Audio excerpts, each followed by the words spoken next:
contrast, could you? The cockpit of a V8 Supercar, the cockpit of a glider. But that's the kind of week it's been for David Bernard. An extraordinary story, and who knows what will come of it. Could have tremendous significance for Glenn Seton, chasing his first win at Mount Panorama. It's one of those days, 40th anniversary, and you just have a feeling, Mark Osler and Matthew White, that something special is going to happen in this amazing convergence of events. It always does, doesn't it, Billy?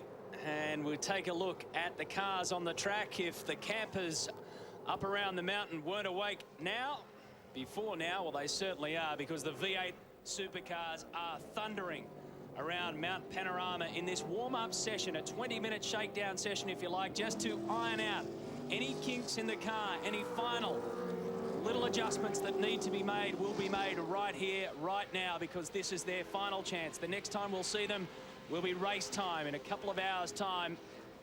Good morning to you, wherever you're watching right around Australia and around the world, as we welcome you to Mount Panorama, and the first time that the V8 Supercars hit the track on race day. Cameron McLean, the VIP Pet Foods car, is out on the track. There's the Cat Ford and the better electrical Ford Falcon. Car number 65 of Max Wilson and Dean Canto. One of the stories that we'll be looking for today, how did the Brazilian Max Wilson try and tame the mountain in his first attempt?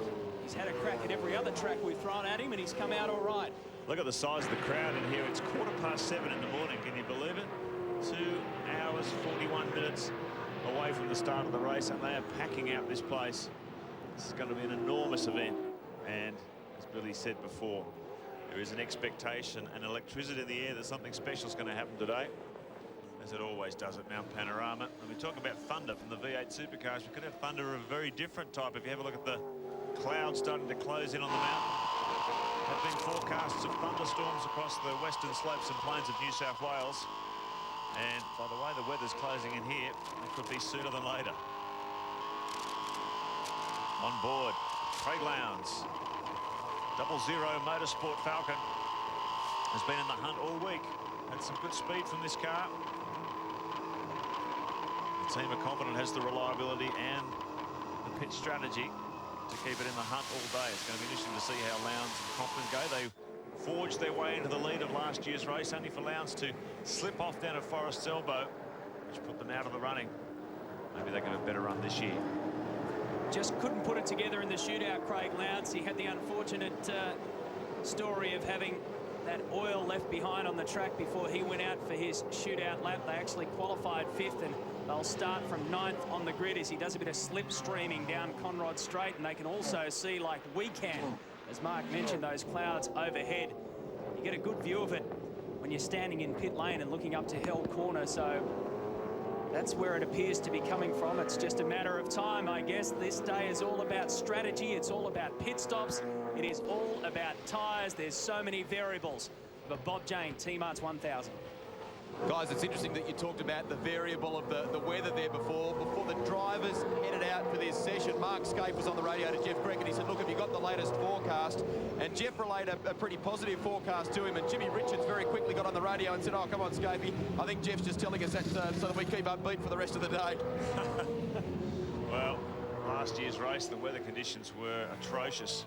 It really was a battle, as we got little sprays of hail. Actually had rain, hail, we had everything thrown at us last year.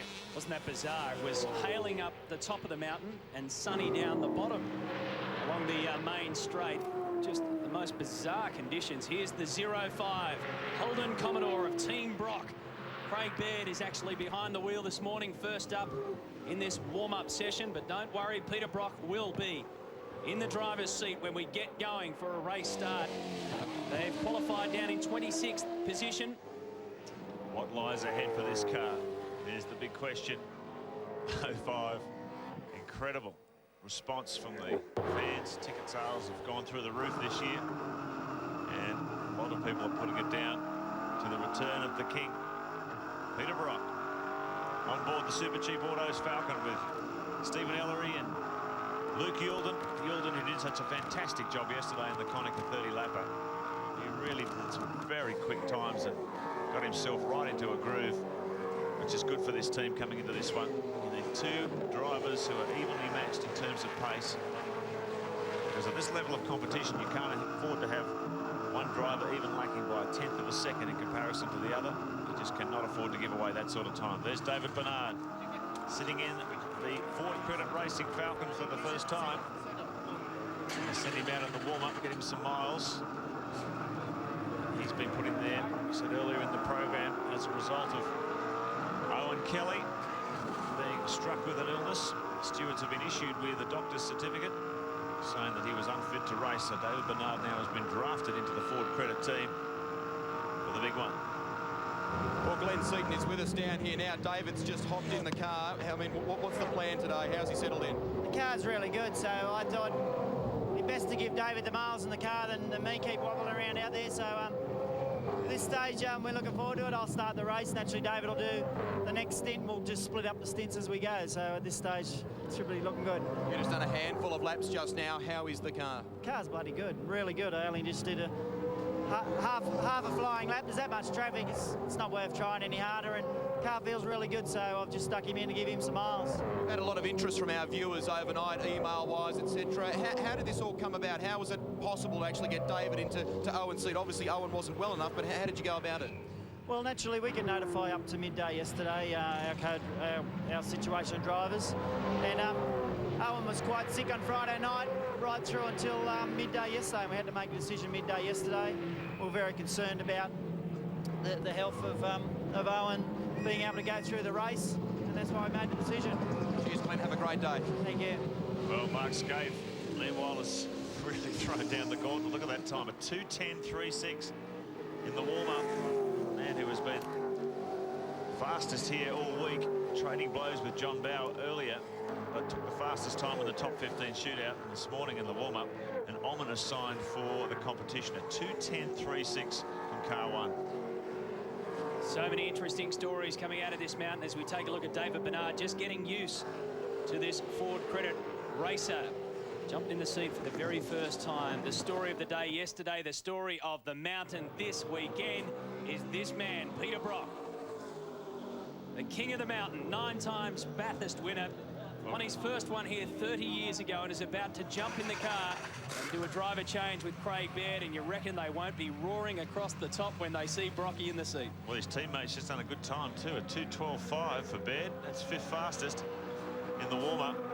That's an encouraging sign for the team. Brocky wasn't happy with the setup of the car earlier in the week, but they've worked away at it.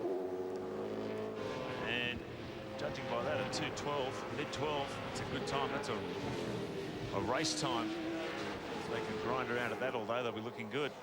No one knows, of course, what the race pace is going to be. I reckon we're going to see early in the race, when these first tanks of fuel are getting light, you're going to see cars dropping into the 2.9s, no doubt about it. But Skaife's able to do a 2:10. Now Lowndes has gone quicker, a 2:10.12 for the 00 Falcon. So Lowndes is now the fastest man in the warm-up. He's really stepped up to it. 2/10 faster than Skaiffe. Here comes 05. Brock's going to get in for a few laps before this 20-minute warm-up session is completed. He's got about 10 minutes left. There he goes. Just get himself all warmed up. He will, of course, take the start for the Bob Jane Team Arts 1000. Fair way down on the grid. The speed out of the car they wanted in qualifying. The concentration now is to make sure this is a good race car. And as we've seen so many years previously, Matthew, the winners of this race have come from a long way down the field. Well, Peter Brock made it clear yesterday that they can knock a couple of seconds out of this car. All right, Beto, away you go. Fire down some good Sorry, times. They're getting the names wrong. Beardo. So Craig Baird, you can just see the Kiwi getting out of the car. There we are. Brock's on board. Just waiting for traffic to pass through. There's no dramas with the Team Brock Commodore. He's back behind the wheel. It's a fantastic sight, isn't it? In a V8 Supercar. He makes the final adjustments. You can see that both drivers had seat inserts. Quite a few of the drivers do it. Peter Brock and Craig Baird aren't too dissimilar in size. But just to make it easy on the seat, the comfort factor is what it's all about. Brocky's behind the wheel. We're gearing up for Bathurst. Settle in for a long day, folks. We're in for a beauty. You're watching the Bob Jane Team Arts 1000 on Network 10. 2.5 hours until race time. We'll rejoin you right after the break. We are alive with the spirit of our passion.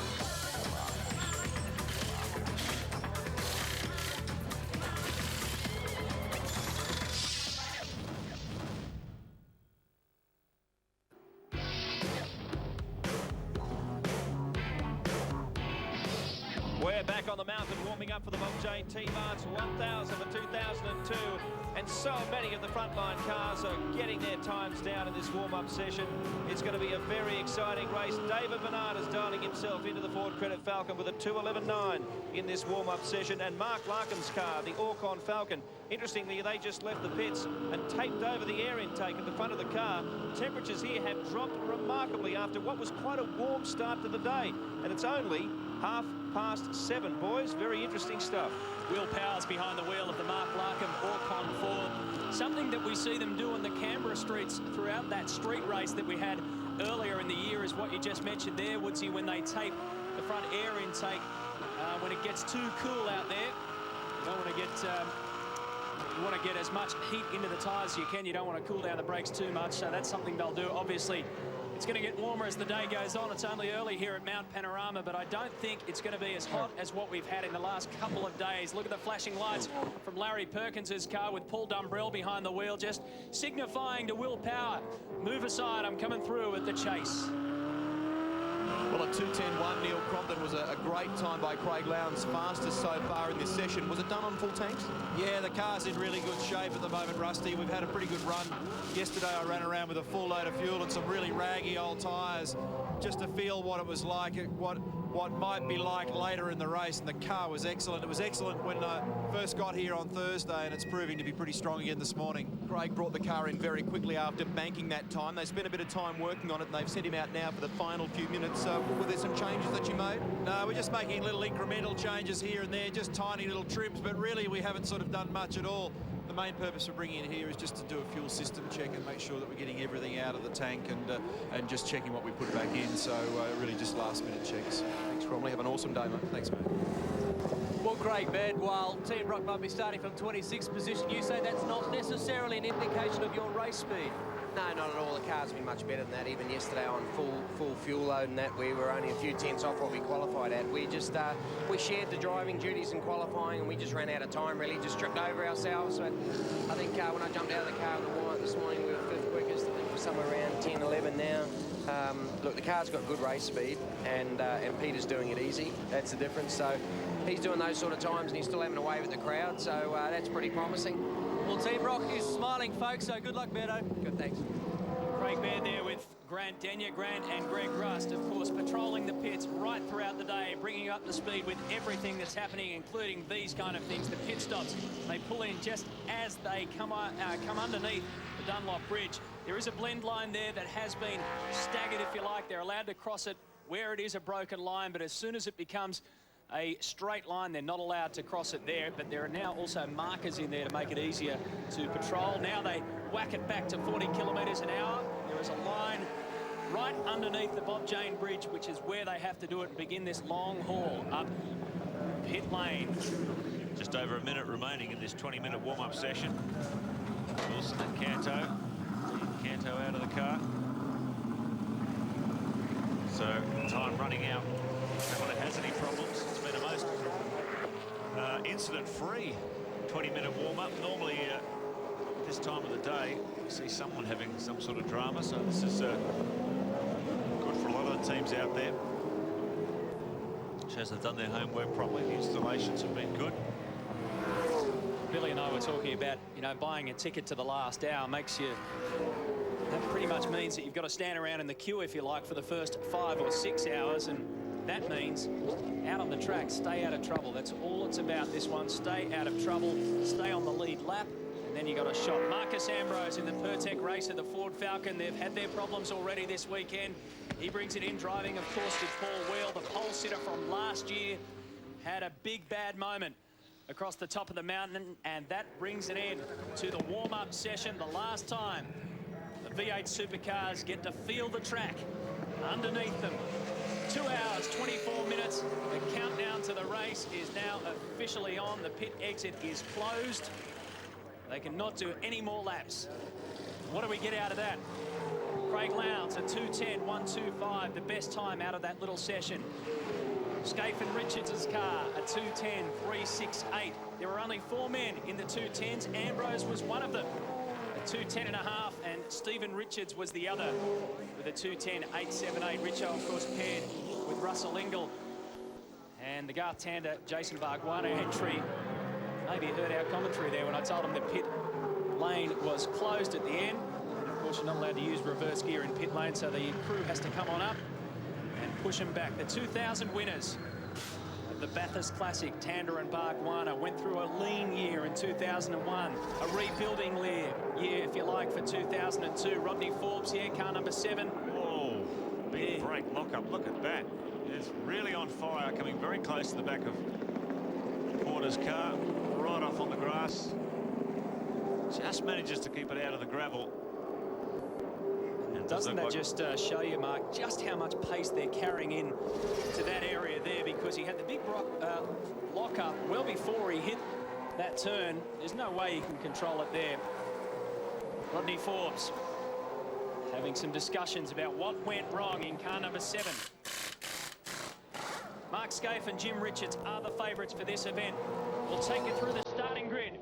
The 2002 Bob Jane T-Mart's 1000. Skaiffe and Richards will start from pole position. Bradley Jones and John Bowe also on the front row of the grid. That sets up a classic Holden versus Ford battle to turn 1. Bright and Mizera on row 2. Richards and Ingall on row 4. Row 2 as well, rather. Position number 4. Take it through Murphy and Kelly from position 5. Rick Kelly and Nathan Pretty 6. Ritter and Jones in 7, and Marcus Ambrose and Paul Wheel in 8. Craig Lowndes and Neil Crompton fastest in the warm-up, so that's a good sign for the Ford fans. Garth Tander and Jason Bargwanna, the 2000 winners, will start alongside them. Paul Morrison, Wayne Wakefield, good effort that from the Sirame Wines team. I'll start up there too. Larry Perkins and Paul Dumbrell. Wilson and Canto out at 15. Glenn Seton now joined by David Bernard. Midfield we go. Cleland and Lay, Muller and Prio, McLean and Scott, McConville and Warren Luff. There's Longhurst and Matthew White in car number 66. Look where car number 17 is starting. Back in 22, we go across the page and find one of the most famous names in Australian motorsport history. Peter Brock behind the wheel of 05 from position 26. We go to the back of the field. We will